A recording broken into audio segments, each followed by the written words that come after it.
বছর শহীদ কলোনি সার্বজনীন দুর্গোৎসব কমিটির পুজো কৌতূহলের কেন্দ্রবিন্দুতে থাকে। এবছরও দর্শনার্থীদের জন্য অপেক্ষা করছে বিশেষ চমক। এবারের পুজো ৭৫তম বর্ষে পা দিল। পানিহাটি পৌরসভার শহীদ কলোনি এলাকায় দর্শনার্থীরা দেখতে পাবেন ১০০ ফুটের বিশাল দুর্গা মূর্তি। এই মণ্ডপে স্থাপত্য শিল্পের এক অনন্য নিদর্শন দেখা যাবে। শিল্পী চিরঞ্জিত দাসের তত্ত্বাবধানে দেবতা বিষ্ণুর দশম অবতারের প্রতিটি রূপকে মণ্ডপ সজ্জায় উপস্থাপন করা হয়েছে। শহীদ কলোনি সার্বজনীন শারদোৎসব মানেই একটা চমক থাকে প্রতি বছরই। এবছরও একটা চমক আমরা রাখছি। এবছরের আমাদের চমক হলো ৭৫-এ ১০০, মানে ৭৫ বছর বয়স আমাদের পুজোর।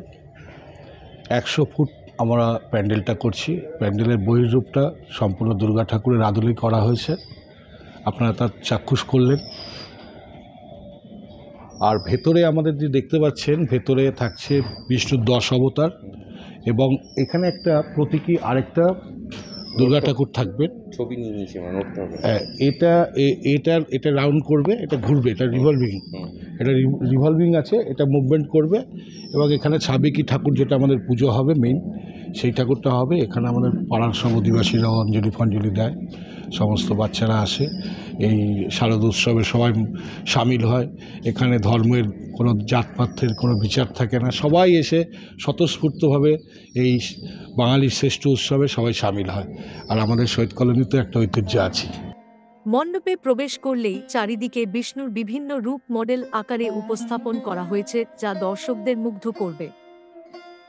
মণ্ডপের মূল আকর্ষণ হচ্ছে প্রতীকী রূপে মা দুর্গার অধিষ্ঠান। এটি মণ্ডপের মধ্যমণি হিসেবে সব নজর কাড়বে। গত বছর আমরা করেছিলাম আমেরিকা টু লন্ডন, অর্থাৎ লন্ডন ব্রিজ ছিল, স্ট্যাচু অফ লিবার্টি ছিল।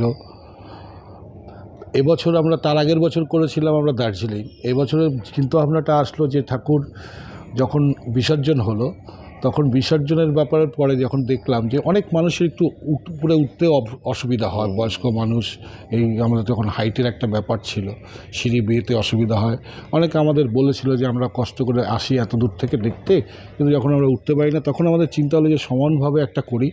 এবং আমাদের কাউন্সিলর দাদা গোবিন্দদা, উনি একটা চিন্তাভাবনা, উনি আমাদের ঠিক 10 দিন পরেই আমরা এই চিন্তাভাবনাটা মাথায় রেখেছি। যখন ঠাকুরটা বিসর্জন হয়ে যাচ্ছিল, ওই যে দৃশ্যটা, ওই দৃশ্যটাকে মানে আবার নতুনভাবে আমরা প্রকাশ করতে চাই। 1 বছর আগেই হয়ে গেছে। 1 বছর আগে আমরা ওই 10 দিন, মানে পুজো শেষের 10 দিন পরেই আমাদের ওই ভাবনাটা চলে এসেছিল। আগামী তৃতীয়াতে মুখ্যমন্ত্রী মমতা বন্দ্যোপাধ্যায়ের হাত দিয়ে পুজোর শুভ সূচনা হবে। মণ্ডপের শেষ মুহূর্তের প্রস্তুতি চলছে জোর কদমে। প্রস্তুতির ফাঁকেই দর্শনার্থীরা মণ্ডপ পরিদর্শনে আসছেন। শোলা, থার্মোকল, প্লাই এবং কাপড় দিয়ে মণ্ডপ সজ্জিত করা হয়েছে, যা মণ্ডপের সৌন্দর্য বৃদ্ধি করেছে। মণ্ডপ জুড়ে ব্যবহৃত হয়েছে আগুন প্রতিরোধক রাসায়নিক যুক্ত রং, যা নিরাপত্তা নিশ্চিত করেছে। এখন কেবল উদ্বোধনের অপেক্ষায় আছে এই মণ্ডপ।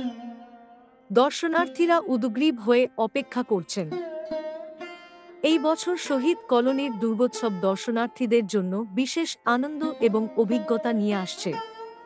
টাইমস নাও খবর।